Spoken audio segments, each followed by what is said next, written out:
Bonsoir à toutes et à tous, bienvenue pour ce nouveau webinaire sur le thème de l'assurance vie, comment tirer le meilleur de votre assurance vie Corum Life.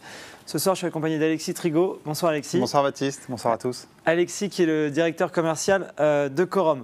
Avant de commencer, et pour ceux qui nous suivent régulièrement, vous en avez l'habitude, je me permets de vous rappeler que notre première mission, c'est que vous compreniez comment votre épargne est investie et vous assurer que ce placement correspond bien à votre profil. Il y a les risques également que vous verrez qui concernent une partie des produits et des solutions dont on pourra parler ce soir. Donc certains demandent à être investis sur le long terme, moyen et long terme. Ils n'offrent pas de garantie de performance, le capital n'est pas garanti non plus et qu'ils sont amenés à varier en fonction des évolutions sur les marchés immobiliers, sur les marchés financiers, mais aussi en fonction du cours des devises. On parle également des obligations à haut rendement et nous ferons référence à des performances passées, à plusieurs reprises, Alexis, mais ces performances passées ne présagent pas des performances futures. Je vous rappelle également que ce webinaire est enregistré et donc pour ceux qui se sont inscrits mais qui ne pourraient pas participer à tout ce webinaire, qui va durer peut-être un petit peu plus de 45 minutes, ils pourront le revoir et ils recevront un lien pour le revisionner. Par ailleurs, vous pouvez également poser vos questions sur le fil de discussion qui est à droite de votre écran et ces questions me seront transmises un petit peu plus tard. Nous avons une partie dédiée à cela. Et puisque nous parlons de partie et de déroulé, je vous propose le suivant.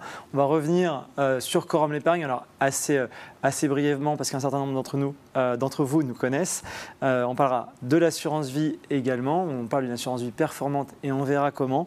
Quels sont les savoir-faire que l'on affiche à l'écran. Ensuite, une assurance vie claire avec 4 formules complémentaires. Et une assurance vie accessible, et on reviendra sur les raisons de cette accessibilité. Pour démarrer tout de suite, Corum l'épargne. Corum l'épargne, on est une société française, une société indépendante qui a été créée, dont l'historique pour la partie immobilière remonte à 2008, pour la partie obligataire remonte à 2009. C'est une société qui gère environ 9 milliards d'euros d'épargne de clients particuliers. C'est aujourd'hui 140 000 épargnants dont vous faites partie qui nous font confiance et c'est environ 250 collaborateurs. Notre siège, nos bureaux sont à Paris, mais également nous disposons de bureaux dans certains pays d'Europe et pour la partie immobilière et pour la partie obligataire. Donc j'avais dit que je serais bref, j'espère que je l'ai été. À présent, Alexis, on a certainement des spécialistes de l'épargne qui sont connectés ce soir, mais pour ceux qui le seraient un peu moins et qui découvrent l'assurance vie, on peut peut-être rappeler comment ça fonctionne, surtout qu'il peut parfois y avoir des confusions quand on utilise le mot assurance vie. Donc je te laisse nous en dire un peu plus. Oui, merci. Effectivement, il y a des sachants. Là, ce soir, on va quand même revenir plutôt sur les principes. L'assurance vie, vous en avez déjà certainement tous entendu parler. On sait plus ou moins ce que c'est, ça peut rester flou. On va redéfinir ce que c'est finalement l'assurance vie comme placement et après on parlera de qu'est-ce qu'on met finalement au sein de l'assurance vie parce que l'assurance vie c'est un placement d'épargne dans lequel on va choisir comment on va répartir son épargne. C'est un placement d'épargne qui bénéficie d'une fiscalité spécifique, plus attractive que d'autres placements d'épargne qui vont avoir finalement une imposition sur les intérêts générés plus élevée. Il y a déjà une idée reçue qui est assez forte sur l'assurance vie, c'est la disponibilité de l'épargne. Souvent, on pense que l'assurance vie… Elle est bloquée 8 ans. Exactement. C'est une durée qui est plutôt liée à la fiscalité qui évolue et qui est encore un peu plus souple après 8 ans. Mais l'épargne que vous avez dans vos contrats d'assurance vie, elle reste disponible à tout moment. Ça ne veut pas dire que l'horizon de détention n'est que du court terme. Tu l'évoquais en introduction, en fonction des placements qu'on a dans son assurance vie. L'horizon d'investissement peut être long terme, mais la disponibilité de l'épargne, elle est bien présente et elle est présente dès le premier jour. C'est aussi une solution, et c'est intéressant de le souligner, qui est accessible pour des mineurs, vos enfants, vos petits-enfants. Souvent, on pense au livret A pour épargner pour ses enfants ou ses petits-enfants. On oublie la possibilité de le faire aussi avec l'assurance vie et qui est peut-être plus intéressante que le livret A parce qu'on peut, justement, on va en parler après, faire une composition de l'épargne différente, plus adaptée, avec un horizon de détention qui est beaucoup plus long normalement pour des épargnants mineurs. Et enfin, pour terminer sur qu'est-ce que c'est l'assurance vie, le rythme d'épargne, il est quand même assez faible parce qu'on peut ouvrir un contrat d'assurance vie, en tout cas notre contrat Corum Life, propre à Corum Life. dès 50 €. Ils peuvent appliquer des seuils plus élevés. On a voulu le rendre accessible pour démarrer assez tôt et le plus tôt possible, et on y reviendra. Ouais, exactement. Qu'est-ce qu'on met dedans? Et alors, on va dire qu'il y a deux grands univers qui composent l'assurance vie. Tout d'abord, le fonds euro. C'est pareil, c'est peut-être des notions que vous avez déjà entendues. Le fonds euro, c'est la partie garantie de l'épargne qui est placée dans un contrat d'assurance vie. C'est un peu l'équivalent du livret A, j'en ai déjà parlé, mais voilà, vraiment, c'est la partie garantie, peut-être celle qui est la moins rémunératrice. Et celle qui a été la plus utilisée sur les 20-30 dernières années. Exactement, tout à fait ça. On parlera après, effectivement, des performances. Le fonds euro, au départ, il a été créé pour financer notamment l'État français. Parfois, et pour les clients qui ne savaient peut-être pas ce qu'était le fonds euro, il est aussi appelé chez certains assureurs fonds général. Exactement. C'est la même chose. Ça, c'est plutôt sur les vieux contrats d'assurance vie. Donc, première grande famille de la composition des contrats d'assurance vie, c'est le fonds euro. Et ensuite, on a un univers qui est très large, qui va regrouper différentes expertises. Là, on va parler des expertises que vous pouvez retrouver dans votre contrat Quorum Life. Elles sont au nombre de 3 et c'est les expertises du groupe dont tu parlais en introduction, qui sont les expertises historiques du groupe. Tout d'abord, on a la possibilité d'investir son épargne en obligation. Une obligation, qu'est-ce que c'est? C'est finalement bénéficier d'intérêts en contrepartie de l'épargne qu'on peut prêter à une entreprise pour financer ses projets. On parle de grandes entreprises. On a un exemple, des exemples, en effet. Mais ce sont des multinationales qui, dans leur souhait de développement, vont faire appel public à l'épargne et en contrepartie de cette épargne qui leur est confiée, elles payent des intérêts. Donc une obligation, c'est un placement financier qui génère des intérêts grâce à ce prêt d'argent. On a ensuite l'immobilier, on en reviendra après, Baptiste, je crois que tu nous en parleras longuement. Et enfin, la possibilité aussi, dans votre contrat d'assurance vie Quorum Life, d'avoir des actions.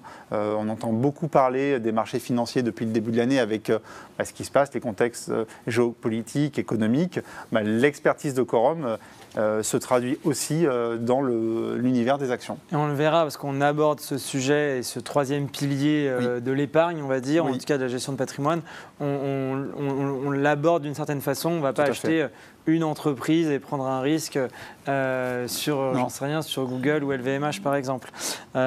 Ok, merci Alexis. Est-ce que tu voulais ajouter quelque chose ou sinon on passe à ce que l'on dit de Quorum Life, c'est le meilleur de Quorum réuni et on va pouvoir aborder les différentes expertises. Oui, effectivement, on va peut-être revenir sur la coquille. Là, on a ouvert directement le moteur en expliquant d'un côté le fonds euro, la composition avec les actions, les obligations et l'immobilier, mais peut-être revenir sur qu'est-ce qu'on souhaite proposer, qu'est-ce qu'on souhaite vous proposer à vous, épargnants, avec l'assurance vie Quorum Life.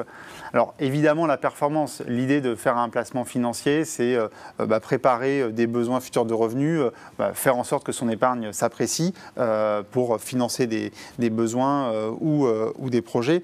Mais tout ça se traduit par la performance. Donc des produits qui arrivent à générer suffisamment d'intérêt année après année, on en parlera aussi. Et c'est là où on pourra revenir sur les performances passées et celles qui ont été générées depuis bientôt 5 ans. Exactement, et même si tu l'as souligné sur le fait que ça ne présage pas de l'avenir, ça donne quand même une lecture sur la capacité à répéter l'exercice de la performance. Oui, et puis dans un contexte des dernières années où on a connu certains événements importants. Exactement.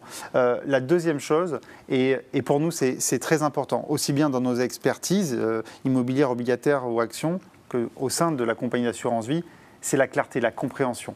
Ce qui est important pour vous, épargnants, c'est de comprendre dans les produits dans lesquels vous allez investir. Comment, finalement, la rentabilité du placement, elle est générée. Parce qu'une fois que vous avez ces clés de compréhension, c'est vous qui avez l'autonomie pour décider comment, alors même si on est là, mais pour décider où est-ce que vous voulez investir votre épargne. Et cette compréhension, cette maîtrise, elle permet de comprendre sa performance et de décider ce qu'on souhaite faire et de là où on veut investir. Et enfin, on l'a déjà dit, donc je passe très vite, c'est l'accessibilité. C'est un contrat d'assurance vie qui est accessible dès 50 € et qui ensuite permet d'épargner à votre rythme. Donc en fonction de votre capital aujourd'hui, mais celui à venir, c'est un contrat d'assurance vie qui s'adapte parfaitement. Ok, merci Alexis. On l'avait dit en introduction, une assurance vie performante grâce au savoir-faire de Quorum. Tu en as parlé un petit peu. On a peut-être un premier indicateur que tu as évoqué en introduction quand tu parlais de la composition d'un contrat d'assurance vie. On avait le fonds euro d'un côté et ensuite on avait obligation, immobilier, action. Sur ce premier sur ce premier support, sur ce premier indicateur. Est-ce qu'on peut évoquer le fonds en euros qui est disponible dans Quorum Life? Oui, on va en parler. Le fonds euro, on l'a dit, c'est finalement l'élément que vous retrouvez dans l'ensemble des contrats d'assurance vie. C'est l'élément de comparaison, l'étalon or pour voir un peu en effet. Quelle est la performance d'un contrat par rapport à un autre. Nous, notre fonds euro, on l'a créé en 2023. La compagnie a été créée il y a 5 ans, mais le fonds euro, on a décidé de le créer un peu après, pour différentes raisons. Si on a le temps, on reviendra sur ces volontés de lancer le fonds euro en 2023. Mais si déjà on s'intéresse à une chose, c'est peut-être la performance, j'en parlais juste avant. Le rendement 2023 de notre fonds euro, c'était 4,45%. En 2024, 4,65%. Notre souhait avec ce fonds euro, c'est de vous proposer pour 25% maximum de la composition de votre contrat, la meilleure performance possible de votre fonds euro. C'est 25% sur lesquels on ne prend pas de risque. Exactement. Un capital garanti, pas de risque, et on espère maintenir cette performance. Exactement. Pourquoi? Et on peut peut-être rentrer un peu dans ce détail-là, dans cette explication. Le fonds euro, on expliquait qu'il finance notamment l'État français, les obligations de l'État français, mais pas que. On peut, dans la composition d'un fonds euro, et ça c'est valable pour l'ensemble des fonds euros, si vous avez des fonds euros dans d'autres contrats d'assurance vie, on retrouve aussi des obligations d'entreprise, de l'immobilier. D'autres États européens. Exactement. Et finalement, on retrouve deux des savoir-faire de Quorum dans la gestion d'un fonds euro. Oui. Et ça a aidé à la performance de notre fonds euro. On l'a lancé au bon moment, je le disais. Oui, c'est important peut-être d'insister là-dessus parce qu'il y a beaucoup de classements sur les fonds euros. Il y a beaucoup aussi d'offres commerciales de fonds euros. On va avoir des surplus de performance qui vont être payés directement par l'assureur. Là, on peut insister sur le fait que c'est la vraie performance du fonds euro. C'est effectivement la performance intrinsèque du fonds euro. Hein. C'est notre gestion qui génère cette performance. Et c'est le lancement qui en explique une partie en tout cas. Il faut reconnaître que le lancement a été fait dans un moment idéal. Pourquoi? Parce qu'on avait des taux d'intérêt qui ont connu finalement un retournement parce qu'ils sont ils ont fortement progressé. Et cette évolution des taux d'intérêt nous permet d'obtenir plus de rentabilité. Et tout ça se passe fin 2022-2023. Et donc, on a un fonds euro qui va donc acheter des obligations avec des intérêts élevés et donc un rendement très bon. Donc c'était le meilleur moment. Exactement. Pas dire le meilleur, mais en tout cas très bon. Très bien. Merci Alexis. Et donc on parlait d'obligataires, en tout cas c'est toi qui as parlé d'obligations. On explique que c'est l'expertise historique chez Quorum, l'épargne en obligations. On a une gamme qui est concentrée, mais avec des différences. Et est-ce que tu peux revenir justement sur cette gamme et qu'est-ce qui distingue chacune des solutions qu'on a à l'écran? Oui, je vais essayer d'être bref. On a 4 fonds, c'est-à-dire que notre expertise en obligation, elle s'exprime à travers 4 fonds. Pourquoi? Simplement pour répondre à des objectifs de placement qui peuvent être différents d'un épargnant à un autre. Et alors attends, et justement, tu insistes sur le fait qu'il y ait 4 fonds, et je pense que c'est important de le préciser. La conviction que l'on a et qu'on vous partage, c'est qu'on n'a pas besoin d'avoir 1500 fonds pour bien placer son épargne et avoir une bonne répartition, on va dire. Non, tu as tout à fait raison de le rappeler, je le disais aussi en introduction, c'est que si on a 1500 fonds, la clarté recherchée, elle n'existe plus et ça va être difficile de choisir un placement plutôt qu'un autre. En ayant une gamme restreinte mais qui permet de répondre à une multitude d'objectifs et de volontés de placement. Et de diversification. Exactement. Et on le verra ensuite comment les deux gammes se complètent, les deux expertises se complètent. Tout à fait. Donc dans notre gamme, vous retrouvez aujourd'hui 4 placements disponibles. On en a d'autres, mais qui sont fermés. Je pense notamment à un fonds obligataire qui est un fonds obligataire daté, qui est très performant, mais qui n'est plus accessible à la souscription. Si on se concentre sur ces 4 placements, on a tout d'abord Quorum Visio, qui est à gauche de votre écran.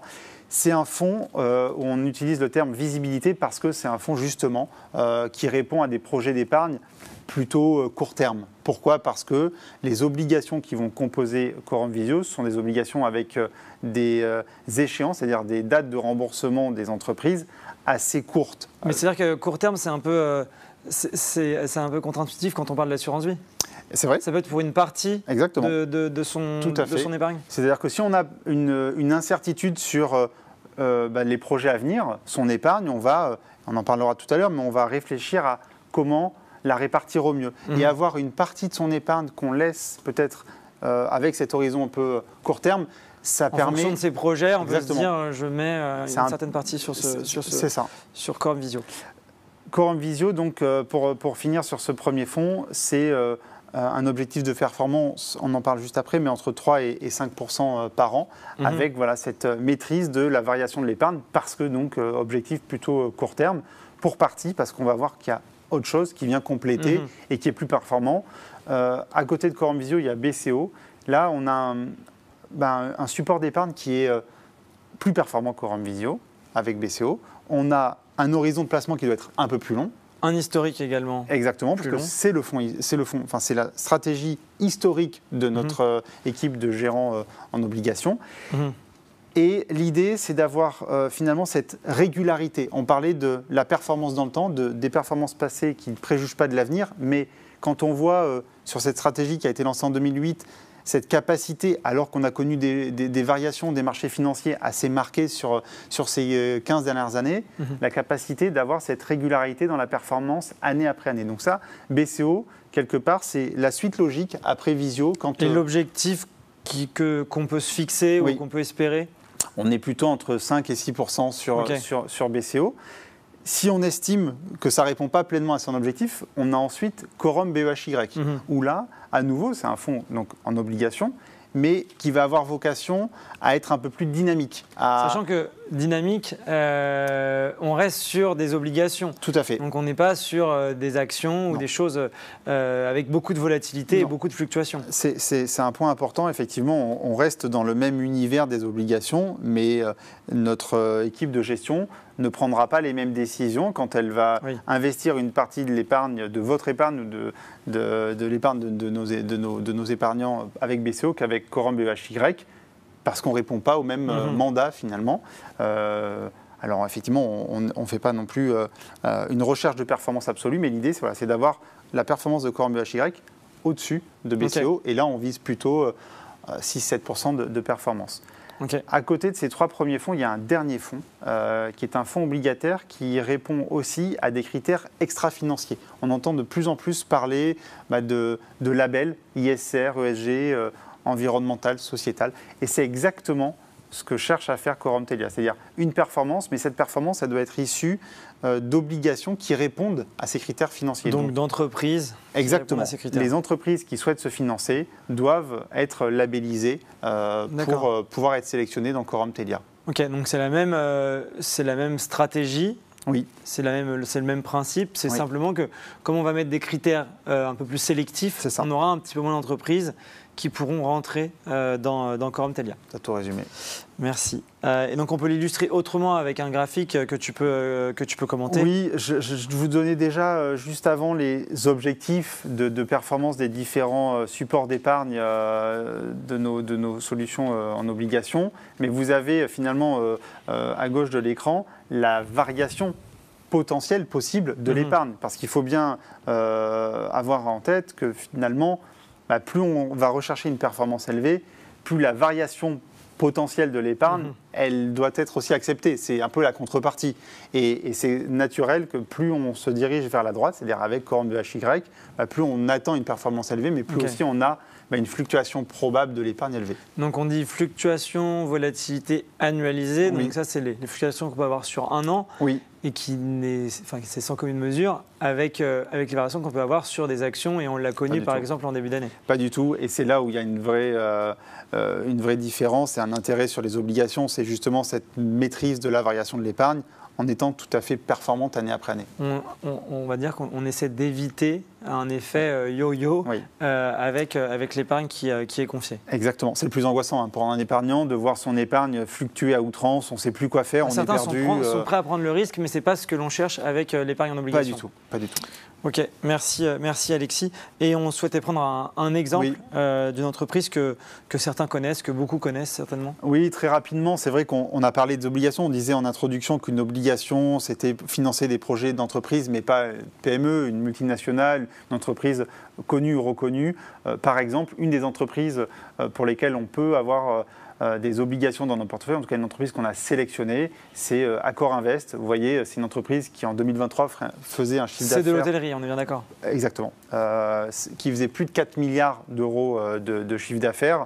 Et là, cette société avait besoin de financer des rénovations d'hôtels, monter en gamme certains établissements avec de l'embellissement. Et pour ça, ils avaient besoin d'un prêt. Et au lieu pour compléter le prêt d'une banque, effectivement vers une banque, ils ont aussi fait appel au marché financier. Et c'est dans ce cadre qu'on a accompagné cette entreprise. Ok, merci Alexis. Tu l'as un petit peu dit, on a connu une hausse des taux assez forte. Oui. On sort aussi de 10 années où les taux étaient à zéro, voire même en négatif. Donc, ils ont beaucoup progressé en 2022, au moment où on a lancé justement le Corum Butler Entreprise 2029, parce qu'il y avait une vraie opportunité de rendement. Aujourd'hui, ils ont eu tendance à baisser, en tout cas depuis un an. La Banque centrale européenne, qui donne un peu le là sur les obligations à baisser ses taux. Est-ce encore le moment d'investir ? C'est vrai, alors on n'a pas de boule de cristal. Malheureusement. Oui, on aimerait bien, ça faciliterait effectivement la gestion. Mais là, alors je ne vais pas commenter en détail ce graphe parce qu'il est peut-être un peu complexe, mais c'est simplement pour illustrer que quand on regarde un peu ce qui s'est passé sur les 5 dernières années, sur les niveaux de rendement du marché des obligations en Europe, ça donne une bonne lecture de qu'est-ce qu'on peut espérer comme performance sur les 5 années à venir. Donc, là, avec la situation dans laquelle on est aujourd'hui, en mai 2025, fin mai 2025, exactement, on peut se dire que la performance moyenne sur les 5 prochaines années, si je prends le scénario médian, on est à 5,8% de performance par an. Et ça, c'est ce qui s'est passé au cours des 20 dernières années. Enfin, quand on regarde vraiment ce qui se passe sur les 20 dernières années et à 5 ans, on a à peu près ce chiffre-là. Donc, même si on a une baisse des taux qui est actée, marquée et qui continue, la décroissance sera lente et longue et donc on a suffisamment de temps pour continuer à générer la performance. Donc la décroissance sera lente et longue. Ce qu'on est en train de nous dire, c'est que les 5,51 avant qu'ils deviennent 2. Oui, on a du temps. 2 peut-être pas parce qu'on parle d'obligations au rendement, mais avant qu'ils atteignent des niveaux très bas, tout à fait. Il se passera un certain nombre d'années. Et même si ça prend du temps, on a un stock d'obligations qui continue aussi à être suffisamment rentable pour générer des intérêts. Donc voilà pourquoi on arrive à obtenir un chiffre assez élevé, même plus élevé aujourd'hui que la rentabilité des obligations actuelles. Ok, très bien. Merci Alexis. J'espère que ces explications étaient suffisamment claires. On va passer à l'épargne en immobilier, si tu le veux bien, des objectifs tenus depuis le lancement. Je vais faire cette partie-là et je t'invite évidemment à compléter parce que tu connais aussi l'épargne en immobilier. Donc, aujourd'hui, c'est plus de 6 milliards d'euros qui sont investis en immobilier dans 17 pays. On vous représente ici les 3 SCPI disponibles dans Corum Life, donc dans le contrat d'assurance vie dont on parle depuis le début de ce webinaire. Corum Origine, qui est la SCPI historique créée en 2012, et on reviendra sur ses performances passées. Corum XL, qui a été lancée en 2017 et qui a, elle, voulu bénéficier de la même façon que le lancement de notre fonds euro ou du lancement d'un fonds daté qui était Corum Butler Entreprise, a voulu bénéficier d'un moment qu'on considérait hyper opportun, qui était la suite du Brexit et donc une baisse des prix de l'immobilier au Royaume-Uni notamment, et une baisse de la devise qui était la livre sterling. Alors il n'y a pas que ça dans cette SCPI, mais c'était un petit peu la raison d'être de la SCPI, c'était d'aller chercher des opportunités et immobilières et sur les cours de la devise pour essayer de maximiser les bonnes affaires. Depuis, elle a investi au Canada, elle a investi en Norvège, elle a investi en Pologne et dans d'autres pays de la zone euro. Mais c'est la SCPI la plus internationale de chez Corum. Et Corum Orion, qui est l'avant-dernière, qui a été lancée en 2020, en plein Covid, et qui, elle, va chercher des immeubles plutôt dans les grandes métropoles, qui va aller chercher de la valorisation donc, et des rendements issus des loyers, mais aussi de la performance issue de ventes futures et potentielles. Elle n'a pas encore commencé à vendre parce que c'est une SCPI qui est jeune et la réglementation impose aux gérants de SCPI de ne pas vendre un immeuble qui est détenu depuis moins de 5 ans. Donc on va pouvoir commencer à vendre et voilà, on aura cet objectif. En tout cas, il est vraiment très important dans la stratégie de Corum Orion. Donc ces 3 SCPI sont complémentaires. Il y en a une 4e qui est Corum USA qui a été lancée en toute fin d'année 2024, qui n'a pas encore intégré Corum Life et on reviendra sur les raisons de cela, ou d'ailleurs on peut le faire dès maintenant. En fait, Corum Life, c'est un assureur à part entière qui a une autorité, la police des banques et des assurances, qui s'appelle l'ACPR. Et Quorum Life a une obligation d'assurer la liquidité et donc d'investir dans des produits, SCPI notamment, assez diversifiés. Donc, comme cette SCPI est assez jeune, elle a une taille d'environ 50 millions d'euros, que vous pouvez comparer à Quorum Eurion, par exemple, qui fait quasiment 1,5 milliard. Donc, elle avait été référencée plusieurs mois après son lancement, cette SCPI. On va faire la même chose avec Quorum USA. Donc, Quorum USA rejoindra Quorum Life, mais on la laisse grandir un peu encore plus, avant de la faire rentrer dans Quorum Life. Et ici, et ça rejoint une des alertes que j'évoquais en introduction, c'est que les performances passées ne présagent pas les performances futures. Néanmoins, et c'est avec beaucoup de fierté qu'on vous présente l'historique de performance de Quorum Origin, une SCPI qui a été lancée en 2012, qui s'était fixé un objectif. Et on se fixe des objectifs, on essaie de les tenir, en tout cas on fait le maximum pour les tenir. Il s'avère qu'ils ont été dépassés depuis 2012. Il est encore un peu tôt pour évoquer la performance 2025, mais voilà, on ne devrait pas décevoir pour la 13e année consécutive. Et pour nous, c'est aussi ça, quand on fait de l'assurance vie, quand on va investir, placer son épargne dans l'assurance vie, il faut aussi se rassurer parce que c'est de l'épargne moyen-long terme et on n'y va pas pour faire un aller-retour comme sur un livret d'épargne ou un livret A. Donc c'est important pour nous et c'est avec beaucoup de fierté parce que c'est la seule SCPI que vous pouvez retrouver qui aura ces niveaux de performance sur plus de 10 ans. Il n'y en a aucune autre. Donc c'est de la fierté, pas de l'orgueil, mais voilà, on vous la présente bien volontiers. Et comme on l'a fait sur l'épargne en obligation, on peut prendre un exemple récent d'une acquisition qui a rejoint le patrimoine de Quorum Origin au mois d'avril, au printemps 2025, donc un investissement assez récent. On a acheté un immeuble de bureau à Dublin pour une somme de 45 millions d'euros, avec un bail moyen d'un peu plus de 7 ans. Et là, vous retrouverez aussi le parallèle avec l'épargne moyen-long terme. On a un locataire qui est engagé sur une durée relativement longue, et ce qui correspond aussi à l'horizon de placement. Alors, ce n'est pas une garantie, mais en tout cas, il y a un engagement des baux qui sont signés. Et ce, pour un rendement de 8,6%. Non, je voulais juste ajouter que oui, ce n'est pas une garantie, mais on a un locataire qui est de très bonne qualité. Je ne l'ai pas dit, c'est un locataire étatique. Exactement. Donc ça rajoute peut-être encore un peu plus de sécurité sur la capacité du paiement du loyer. En effet. À présent, on peut se poser la question de l'intérêt de la SCPI en assurance vie. Parmi nos 140 000 clients chez Quorum, une partie est uniquement sur la SCPI, une partie est uniquement en assurance vie, mais pour ceux qui sont uniquement en SCPI aujourd'hui, peut-être qu'ils ne savent pas pourquoi il est intéressant de chercher de l'épargne immobilière en assurance vie. Il y a plusieurs choses, c'est ce que tu as dit au tout début de ce webinaire, c'est la capitalisation des revenus. C'est-à-dire que pour des épargnants qui ne souhaiteraient pas être fiscalisés sur ces revenus, qui n'ont pas besoin de revenus complémentaires, eh bien, ils pourront opter pour l'assurance vie parce que ces revenus issus des SCPI, donc les dividendes que l'on verse tous les mois, une fois passé le délai de jouissance, ils vont être réinvestis et ce, sans fiscalité. Ça, c'est la première chose. Une autre chose, et tu l'as évoqué également, c'est le cadre fiscal de l'assurance vie. Le cadre fiscal, quand on parle de transmission notamment, on va pouvoir transmettre à ses bénéficiaires. En fonction de l'âge à laquelle on a versé ces sommes, on aura plus ou moins d'avantages, mais jusqu'à 152 500 euros par bénéficiaire. Et le cadre fiscal également, c'est une fiscalité allégée quand on aura atteint ces fameux 8 ans. On pense souvent qu'avant 8 ans, c'est bloqué. Non, ce n'est pas bloqué, mais la fiscalité est un peu moins avantageuse. Donc, avec l'assurance vie, on bénéficiera de cet avantage passé les 8 ans. Pour la liquidité du placement, en l'occurrence, c'est important que vous puissiez récupérer les sommes que vous placez si vous avez un besoin urgent ou même si c'était prévu. Et là, c'est l'assureur qui assure la liquidité. Et voilà pourquoi Quorum Life est une compagnie d'assurance parce qu'elle assure notamment la liquidité de ce placement. Et la diversification du contrat, et ça on va y revenir ensemble après Alexis, on va parler de l'expertise en obligation, de l'expertise immobilière, on parlera un peu d'action, mais on verra comment les deux historiques se complètent. Une assurance claire, tu as commencé à l'exprimer avec 4 formules complémentaires. Oui. En quoi c'est clair et en quoi c'est complémentaire ?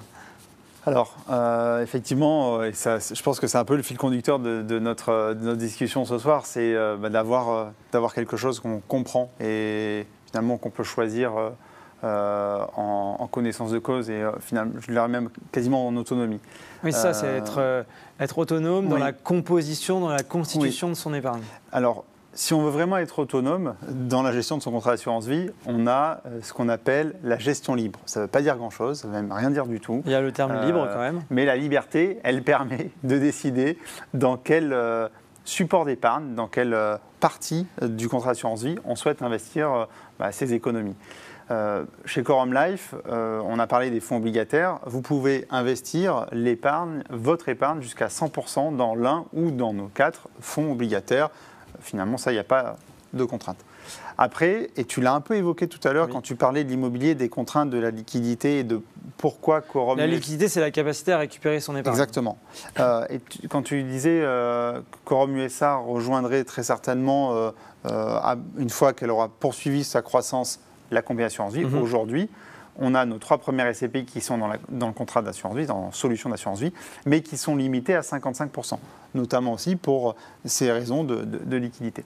Et enfin, le fonds euro, j'en ai parlé aussi en introduction, dans un souci de volonté de piloter la performance, dans un souci de vouloir aussi gérer la liquidité. Le fonds euro, c'est 25% maximum d'épargne investie sur le contrat. Donc ça, au-delà des contraintes, vous, en tant qu'épargnant, vous gérez votre répartition comme vous le souhaitez. À côté, la liberté. Et pour simplifier cette lecture, adapter le profil d'épargne à vos besoins, à vos projets en tant qu'épargnant, on a aussi ce qu'on appelle des profils. On va en parler en détail par la suite, mais aujourd'hui, le contrat, il a 4 profils.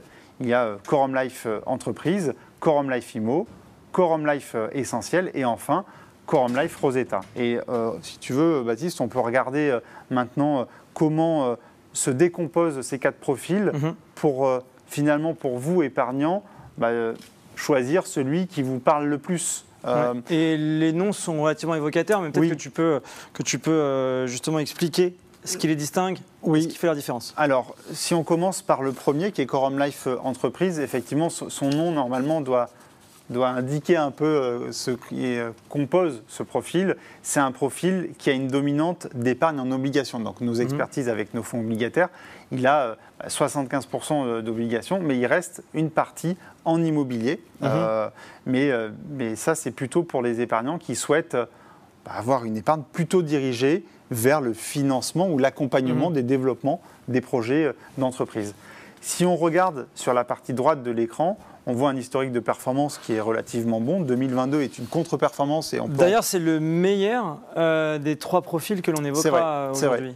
C'est vrai, mais on verra que les autres ne sont pas très loin et on peut peut-être parler de cette notion de complémentarité entre nos 2 expertises, l'obligation et l'immobilier, où on a vu des similitudes, mais les temps de réaction ne sont pas les mêmes. Les obligations restent quand même des produits financiers. L'immobilier est un temps beaucoup plus long. Donc les 2 se complètent bien, ne réagissent pas au même moment. Et 2022, par exemple, était une année... On voit un chiffre négatif, c'est exactement. Pas... Cette année, elle n'était pas bonne. Ça fait pas plaisir. Non, mais elle n'était pas bonne pour les obligations. On était dans un environnement où les taux d'intérêt étaient très faibles. Qu'est-ce que ça veut dire? C'est-à-dire, si vous vous rappelez, si pour certains d'entre vous, vous avez fait des prêts immobiliers à ce moment-là, c'était encore le bon moment pour faire des emprunts bancaires parce que les taux d'intérêt étaient très bas. Et 2023, tout est remonté très vite. Donc 2022, ce changement un peu de direction a entraîné une contre-performance, on va dire, de Quorum Life Entreprise. Mais on voit que 2023, on récupère largement ce qu'on fait. Et c'est ça qui est important. C'est pas et surtout, peut-être, pardon, ce sur quoi tu peux insister, c'est qu'il y a une partie en immobilière qui est plus faible, mais qui a quand même permis de compenser. Exactement. Et c'est là vraiment le jeu de cette complémentarité. Et ce sur quoi je voulais insister, c'est pas de regarder 2022, mais c'est de regarder de 2021 à 2024. Et on voit que même si on a un peu cet effet de courbe, on n'a pas l'effet yo-yo. Et on voit que depuis le lancement, tu l'as déjà dit, c'est la meilleure performance annualisée parce qu'on est à plus de 6%. Et c'est là où il faut, pour vous, épargnants, vous positionner sur l'horizon de détention. Quand on détient son épargne sur un moyen long terme, normalement, les années se compensent et la performance annuelle moyenne, elle est plutôt bonne. Si on passe sur l'immobilier, là, comme son nom l'indique, on est dans un profil Quorum Life Immo marqué en immobilier où on a de l'immobilier jusqu'au seuil de 55%. C'est le maximum que permet le contrat. Et là, à nouveau, on a des obligations qui viennent, là, cette fois-ci, plutôt jouer le rôle de complément. Donc là, c'est plutôt pour des épargnants qui ont... Alors, beaucoup de Français ont cette attache avec l'immobilier, mais des épargnants qui ont envie d'avoir une partie de leur épargne plus investie sur l'immobilier qu'en obligation.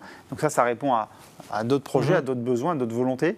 Et on voit que les performances sont très bonnes. Elles sont un peu moins bonnes que le premier profil Quorum Life Entreprise. De 0,2%. Exactement. Donc, mais ça reste dans les mêmes ordres de grandeur. Et je pense que vous l'avez déjà compris, depuis ce qu'on a commencé à vous expliquer avec Baptiste, c'est la volonté d'avoir des produits d'épargne qui ont des rémunérations comprises entre 5, 6, 6,5%, mais surtout durablement dans le temps. Et c'est exactement ce qu'on cherche à faire avec ces profils. Si on passe maintenant peut-être au troisième profil, c'est le profil le plus simple. C'était pour... équilibre, essentiel et équilibre. L'équilibre, c'est pour la performance, la répartition ? Plutôt d'abord pour la répartition. On a 50% d'immobilier, 50% d'obligations, mais sa composition, elle est relativement simple parce qu'on retrouve que 2 fonds qui vont composer ce profil. On a Quorum Origine, tu en as parlé tout à l'heure, c'est la SCPI historique, donc qui incarne peut-être le mieux notre expertise immobilière, en tout cas depuis le plus longtemps. Du côté de l'épargne en obligation, on retrouve BCO. BCO, je l'ai dit, c'est le fonds historique, c'est la stratégie qu'on a lancée en 2008, c'est vraiment le pendant en obligation de ce qu'on a en immobilier. Et donc, Quorum Life Essentiel, l'essentiel, c'est d'avoir les 2 fonds historiques de chacune des expertises du groupe. Et on voit qu'à nouveau... Et de profiter de leur régularité. Exactement, c'est ça. C'est ce qui marche bien, la stabilité. On voit que depuis 2021, on a des performances qui sont récurrentes et régulières. Et depuis le lancement, c'est un profil qui a une performance à peu près dans les mêmes ordres de grandeur que les 2 premiers, parce qu'on est à 5,7%. Ok, merci Alexis. Donc là, j'insiste, on a évoqué la performance annualisée depuis le lancement. Et là, on va parler de quelque chose qui est assez récent. Tu l'as dit d'ailleurs dans ton introduction, dans la composition du contrat d'assurance vie, on voyait épargne en obligation, en immobilier et en action. Tout à fait. Moi, je commençais à expliquer qu'on avait introduit ce 3e pilier récemment. À notre façon, on va dire ? Oui, on a souhaité effectivement le faire différemment. On a parlé d'un contexte un peu chahuté sur les marchés financiers depuis le début d'année. Notre savoir-faire, aussi bien notre savoir-faire immobilier qu'en obligation, c'est de comprendre les grandes tendances, les tendances qu'on appelle macroéconomiques, c'est-à-dire de voir ce qui se passe dans les pays, de comprendre les cycles dans lesquels on se situe avant d'investir, avant d'acheter un immeuble ou avant de financer une entreprise parce qu'elle a une activité dans un ou plusieurs pays. Donc on a cette capacité à comprendre, à lire et à sélectionner les grandes tendances et les grands pays dans lesquels on va investir. On a, avec ce 4e profil qui est Quorum Life Rosetta, décidé d'apporter une expertise complémentaire qui est la partie en action. Mais on a souhaité proposer quelque chose qui était finalement dans la même lignée de ce qu'on fait sur nos 2 premières expertises, c'est d'avoir cette approche plutôt globale, plutôt macroéconomique. Et donc, on ne va pas aller choisir des titres de société, des actions de société. Tu donnais des exemples tout à l'heure, mais c'est plutôt aller décider d'investir sur des grands marchés. Est-ce qu'il est intéressant d'investir sur les marchés financiers aux États-Unis, en Europe, en France, et l'idée, c'est de s'arrêter ici. Parce qu'aller choisir une société plus qu'une autre, la variation de l'épargne, elle est trop conséquente et généralement, elle n'est pas performante pour l'épargnant. Et je pense que ça doit faire écho peut-être pour certains d'entre vous qui ont des portefeuilles en actions où les variations d'épargne, elles sont trop marquées. Et en tout cas, ce n'est pas ce qu'on souhaite faire. Nous, on souhaite, avec Quorum Life Rosetta, apporter une dernière brique, si je puis dire, à la complémentarité immobilière et l'épargne en obligation avec les actions. Donc, pour résumer, Quorum Life Rosetta, il y a 20% d'immobilier, qui est le socle du profil. Et ensuite, ça, c'est les 20% qui ne bougeront pas. Exactement, ces 20% ne bougent pas. Et ensuite, il y a 80% qui vont évoluer en fonction justement de notre lecture des marchés financiers et des opportunités que vont présenter ces marchés.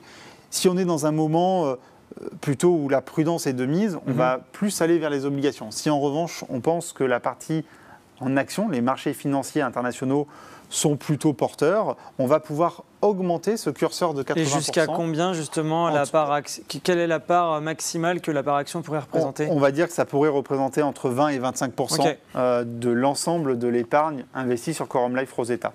Ça ne sert à rien d'aller au-delà, parce que la complémentarité, après, elle ne joue plus, ou plus aussi bien. Et j'allais dire, ça suffit pour faire de la performance et surtout pour, à nouveau, chercher cette récurrence dans la performance.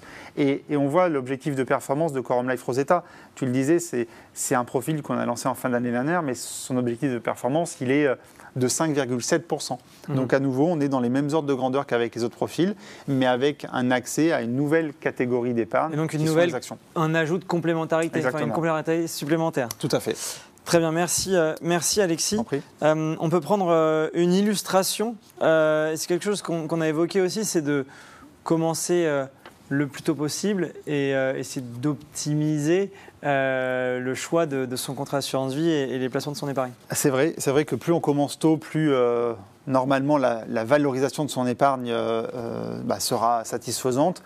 On entend ou on peut voir sur différents supports, différents médias, des placements qui proposent des rentabilités à 2 chiffres, difficiles à croire. Bon, souvent on invite à la méfiance parce que la rentabilité proposée, elle vient en contrepartie du risque qu'accepte de prendre l'épargnant. On s'est quand même plié à un exercice qui est intéressant, c'est qu'on a pris un rendement de 3% par an qui est à peu près le rendement d'un support bancaire ou d'assurance vraiment qu'on n'aurait pas... En tout cas, qu'on n'aurait pas piloté pour rechercher quelque chose d'optimisé.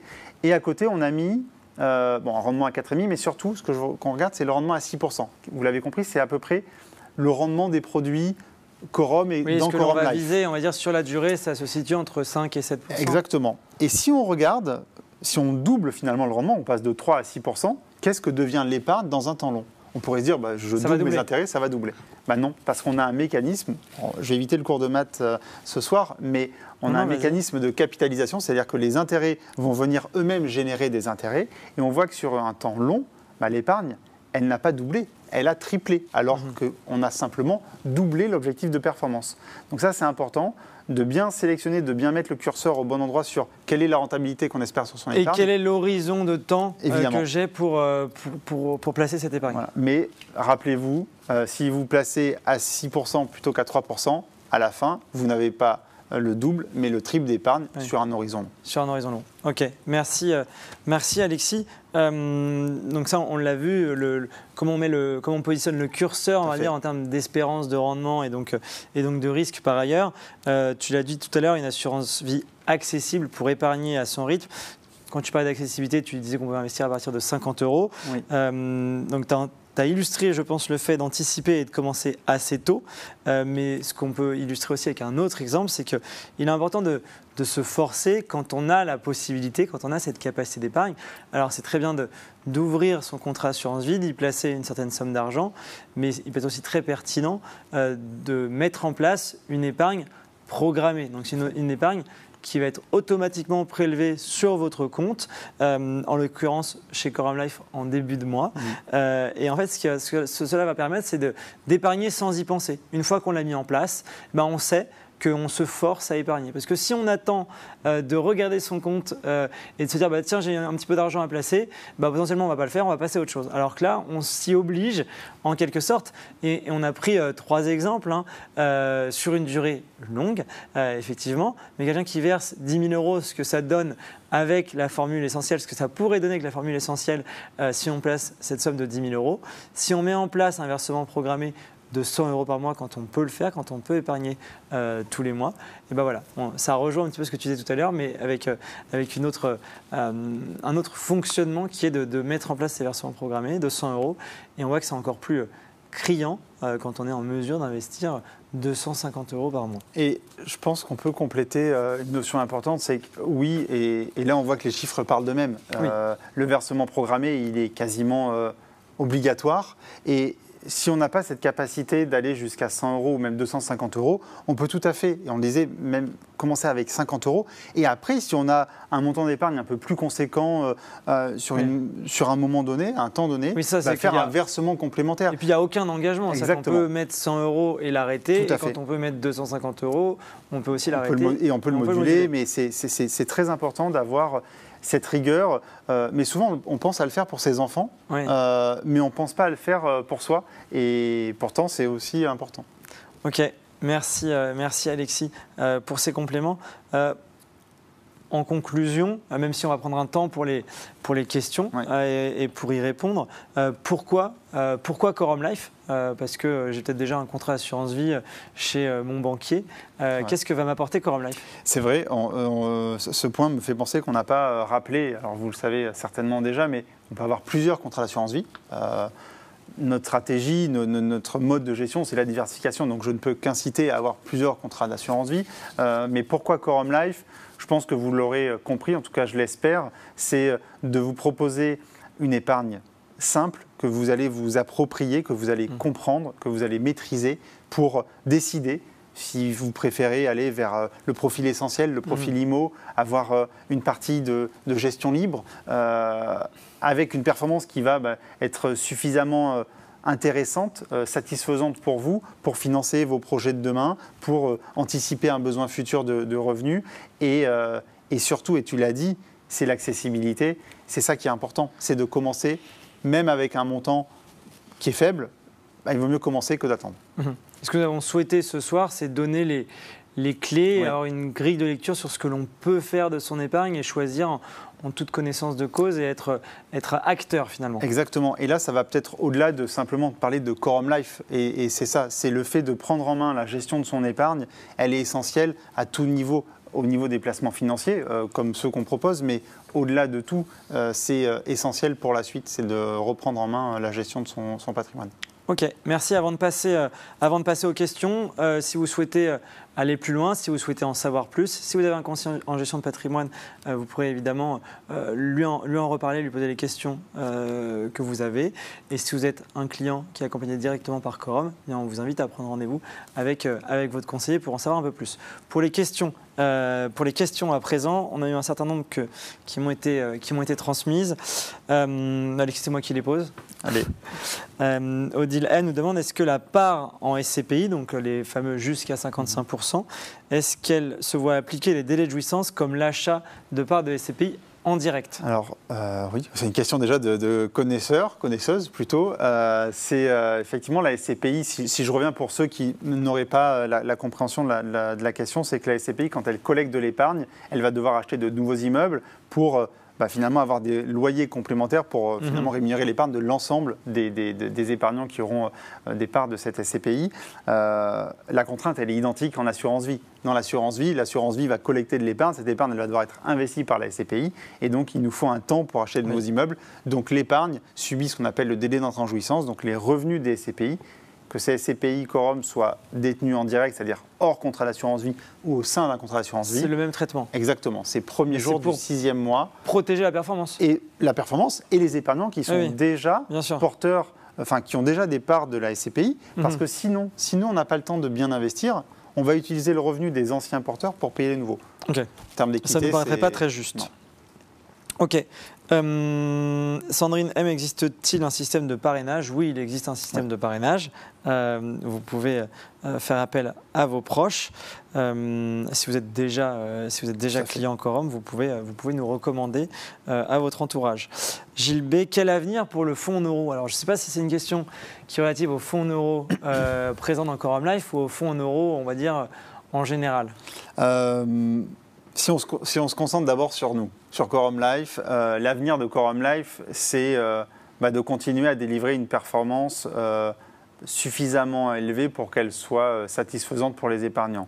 Ça veut dire qu'on va quand même piloter l'épargne qui nous est confiée sur le fonds euro, ne pas trop collecter dans un moment où il ne serait pas judicieux d'investir. On a vu que depuis 2023, c'était plutôt pertinent d'avoir un fonds euro parce que les taux d'intérêt étaient élevés et donc la rémunération potentiel probable du fonds euro est élevé. Mais on a limité, vous l'avez vu, à 25% le contrat, justement dans ce souci de continuer à maîtriser la performance. Donc, pour Quorum Life, on va normalement continuer à générer une performance assez bonne pour cette partie d'épargne fin des contrats. L'objectif de Quorum Life, c'était de faire mieux que le livret A, c'est ça? Oui, exactement. Okay. Pour l'instant, le contrat est rempli. Après, si on fait juste une petite parenthèse sur les fonds euros. L'avenir du fonds en euros en général. L'avenir du fonds euro, pour moi, le fonds euro, ça reste et ça doit rester avant tout la partie garantie, la partie pour l'incertitude de vos projets dans votre contrat d'assurance vie. Pour le reste, il y a mieux à faire. on a vu la différence de capital d'épargne à terme quand on passe de 3 à 6%. Le fonds euro n'aura jamais le meilleur rendement pour vos placements. Ça reste vraiment la partie sécurité, court terme ou moyen terme, mais en tout cas, plutôt la partie coup dur. Pour le reste, il y a peut-être mieux à faire, mais ça, c'est au cas par cas. Mais ce que je comprenais de cette question, c'est quel avenir pour le fonds euro, on va dire, en règle générale. Oui. Tous les fonds euro qui existaient avant Quorum, on va dire, qui ont acheté des milliards et peut-être des milliards de milliards d'obligations avec des taux à zéro, voire négatifs, ou en tout cas des taux très bas, ils vont mettre du temps à renouveler finalement les obligations qu'ils ont en portefeuille. Donc le rendement risque de rester relativement bas un certain nombre d'années. Effectivement, et on ne prend pas trop de risques en s'avançant sur ce point-là, parce que les fonds euros, même s'ils ont réussi à recollecter, c'est-à-dire avoir de l'épargne à investir dans des conditions de taux d'intérêt plus élevés là, depuis ces 2 dernières années, ils n'auront pas réussi à renouveler l'entièreté de leur stock. Et si en parallèle les taux d'intérêt continuent de baisser, il sera trop tard et malheureusement, ils n'auront pas tout renouvelé. Donc oui, l'avenir des fonds euros dans leur performance au sens large devrait malheureusement pas trop progresser. Ok.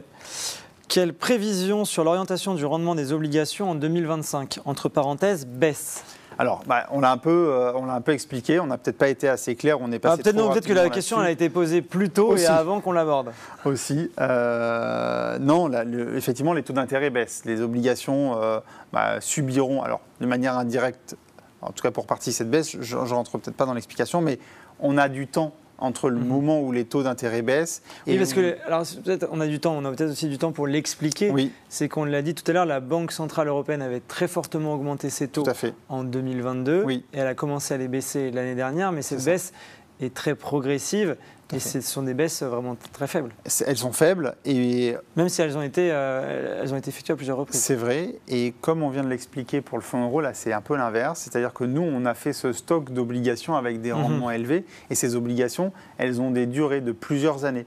Donc même si les taux d'intérêt baissent d'un côté, nous, on continue à garder dans notre poche, finalement, des obligations qui ont des intérêts élevés. Donc, on a le temps. Et c'est pour ça qu'on est assez confiant de dire... Aujourd'hui, c'est le même principe que sur la constitution du fonds euro. Entre les obligations de BCO, par exemple, et du fonds euro. Tout à fait. Même si ce n'est pas la même composition, c'est le même principe. Oui. Ok, merci Alexis. Une question de Florian E. Pourquoi une entreprise passe par le marché des obligations au lieu de passer par une banque ? Alors, souvent, ce n'est pas l'un ou l'autre, c'est l'un et l'autre. Les niveaux de garantie ne sont pas les mêmes, les niveaux de rendement ne sont pas les mêmes. Et parfois, une entreprise va se dire, ma santé économique, mon attractivité va me permettre de financer mon projet de développement à moindre coût avec le marché, avec les investisseurs, et en faisant appel à l'épargne publique, plutôt que d'aller voir un établissement bancaire. Ok, merci. Mais souvent, c'est les deux. Même si le marché obligataire, pour terminer, ça reste la première source de financement des entreprises. On a une question qui est liée au contexte politique. Donc Daniel Z qui nous dit « Les conflits politiques actuels ne risquent-ils pas d'influencer à la baisse vos prévisions ? Et pourquoi ?» Alors, en tout cas, il n'y aura pas une incidence globale sur tous nos placements et sur toute l'épargne que l'on gère. C'est plutôt de l'incertitude. On l'a vécu là sur les 5 dernières années. On a eu le Covid, ces différents contextes géopolitiques qui peuvent varier. On a cette capacité à s'adapter, à être agile. Et je pense que c'est la clé aussi bien pour l'épargnant que pour nous, finalement, gérants d'épargne. C'est de répartir un peu ce qu'on fait. Pour, si les contextes sont un peu défavorables, plutôt réduire les investissements d'un côté, aller vers d'autres zones géographiques, d'autres typologies d'immeubles si on parle d'immobilier, d'autres entreprises ou d'autres secteurs économiques si on parle d'entreprises. On parlait d'accord tout à l'heure avec de l'hôtellerie.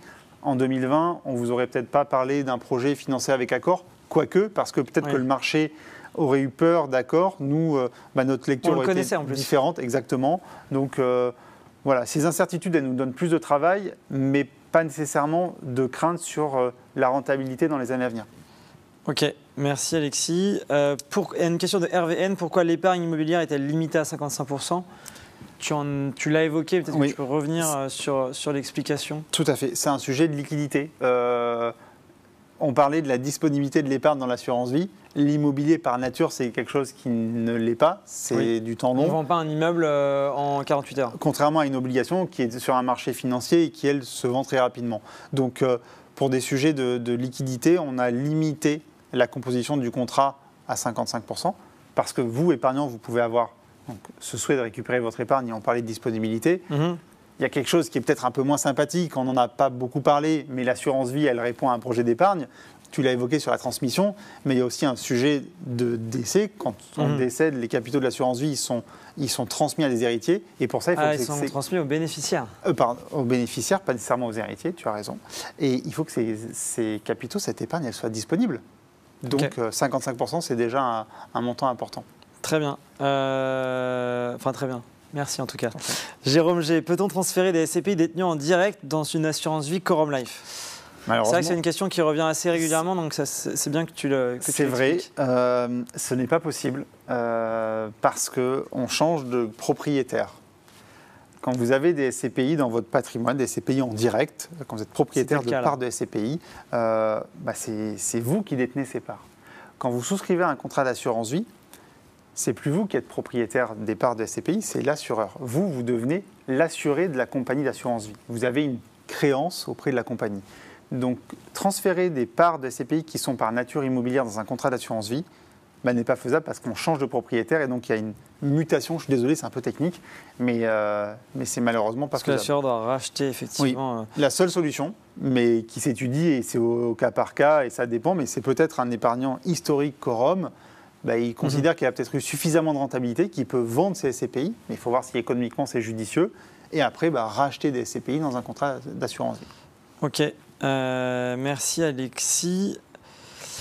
Eric B, j'aimerais comprendre, entre parenthèses je débute, c'est très bien, comment se visualise le rendement de mon contrat. Les gains des SCPI ou obligations sont visualisés par des rachats de parts. Donc, quand on dit les gains, en l'occurrence des SCPI, c'est ce qu'on appelle le dividende, donc les loyers ou éventuelles plus-values lorsqu'il y a une vente d'immeuble.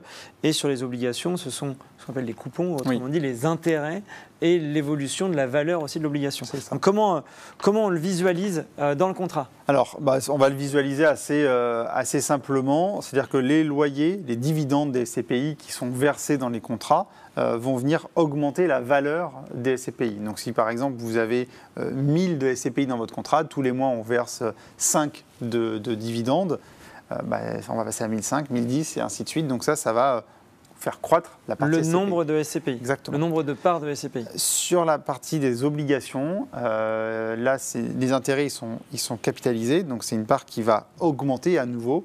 En fait, c'est le prix de la part qui progresse. Qui va progresser, exactement. Okay. On n'a pas plus de parts, mais c'est la part qui progresse. Tout à fait. Ok, merci Alexis. Alors attendez, je vois que l'heure tourne et il y a encore un certain nombre de questions.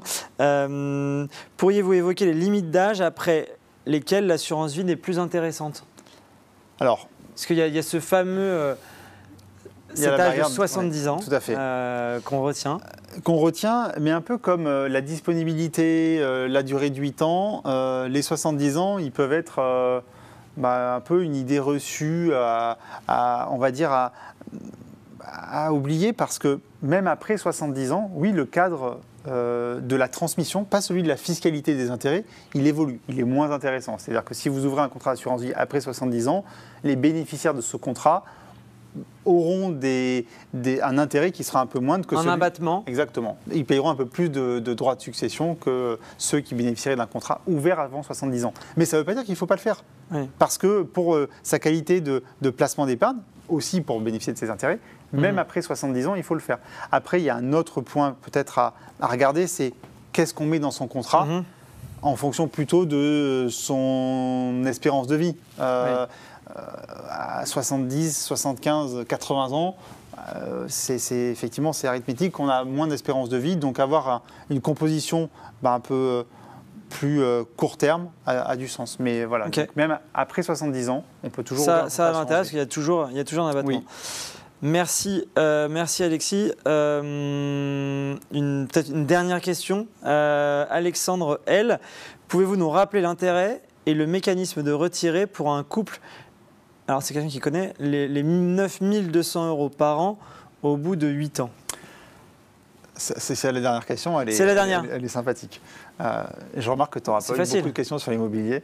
Non, sur la parce que c'était clair. Sur la fiscalité, c'est de l'assurance vie. On parlait de la durée de 8 ans. Après 8 ans, les intérêts bénéficient d'un abattement annuel. C'est-à-dire que en cas de retrait. Exactement. Quand on veut retirer une partie de son épargne, ou la totalité, vous allez, après 8 ans, avoir un abattement. C'est-à-dire que l'administration fiscale ne va fiscaliser les intérêts retirés qu'après, et c'est cette question-là, soit 4 600 € quand on est seul ou 9 200 € quand on est marié. C'est-à-dire qu'un couple marié qui va retirer, alors là on regarde l'ensemble des contrats d'assurance vie, mes parents retirent. C'est-à-dire que monsieur peut bénéficier des 4 600 € de madame et inversement. Exactement. Mais donc s'il y a un retrait annuel après 8 ans qui est composé de moins de 9 200 € d'intérêt pour un couple marié, quand on retire, on n'a pas que des intérêts, c'est proportionnel, il y a une partie d'épargne, il y a une partie d'intérêt.